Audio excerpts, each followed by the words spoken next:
আসসালামু আলাইকুম। এনকেয়ার ফ্যামিলিতে সবাইকে স্বাগতম। আজ একটু ভিন্ন স্বাদে ব্রয়লার মুরগি রান্না করব।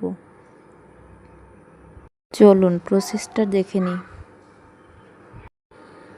মাংসগুলো কেটে ভালোভাবে ধুয়ে পরিষ্কার করে নিব। তারপর একটু হলুদ গুঁড়ো ও মরিচ গুঁড়ো দিয়ে মাংসটি মাখিয়ে নিব।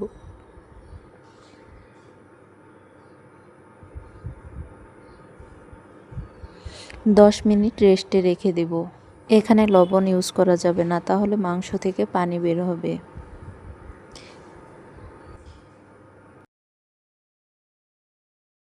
চুলায় কড়াই বসিয়ে মাংসগুলোকে ভেজে নিব।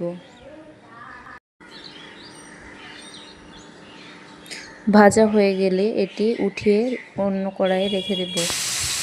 তারপর ওই একই তেলে গোটা মশলা দিয়ে দেব। তেজপাতা, দারচিনি, সাদা এলাচ, লং, পেঁয়াজ।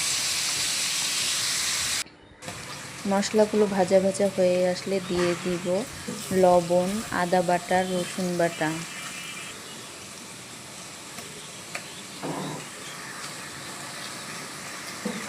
দিয়ে দিব সব রকমের গুঁড়া মশলা, হলুদ গুঁড়ো, মরিচ গুঁড়ো, জিরে গুঁড়ো এবং ধনে গুঁড়ো দিয়ে ভালো করে মশলাটি কষিয়ে নিব।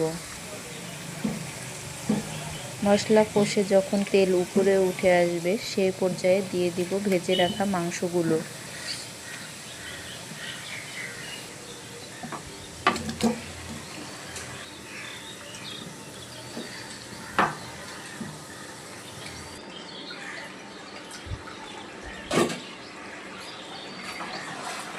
মাংসগুলো ভালো করে কষিয়ে নিব। মাংস যত কষানো হবে খেতে তত ভালো লাগবে। বারবার ঢেকে দিয়ে মাংসগুলো কষিয়ে নিব।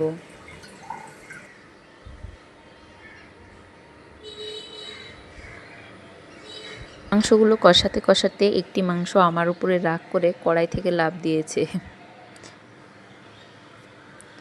এরপর পরিমাণ মতো পানি দিয়ে দিব মাংসগুলো সিদ্ধ হওয়ার জন্য। দিয়ে দিব কয়েক টুকরো কাঁচামরিচ।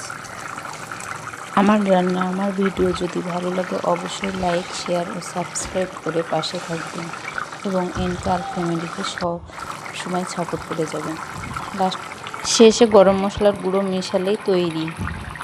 তারপরে চুলা থেকে নামিয়ে গরম গরম পরিবেশন করুন, খেতে খুব মজা লাগবে। আল্লাহ হাফেজ, সবাই ভালো থাকবেন এবং